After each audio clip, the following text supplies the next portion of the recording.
ते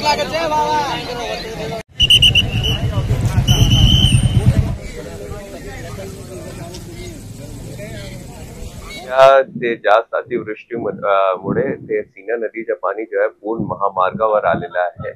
आणि सध्या सोलापूर वरून विजापूर जाण्यासाठी ते रस्ता आहे ते पूर्णपणे बंद आहे आणि ते हत्तूर ब्रिज आहे त्यापासून तिथे 2 ते 3 किलोमीटर पर्यंत पूर्ण पाणी रोड महामार्गावर आलेला आहे। त्यामुळे सगळा रस्ता बंद आहे, कोणी इकडे येऊ नये आणि सध्या आपण आपल्याकडे थांबा। सोलापूर वरून पुण्याचा रस्ता पण सध्या बंद झालेला आहे। आता जसे पाणी कमी असतील त्यानंतर जे आहे ते प्रशासन आपल्याला कळवणार आहे, त्यानंतर आपण आपला प्लॅन सध्या इकडचा तो पर्याय मार्ग आपल्याला अक्कलकोट वरून तिकडून जावा लागेल, तसे इकडचा पूर्ण मार्ग आता बंद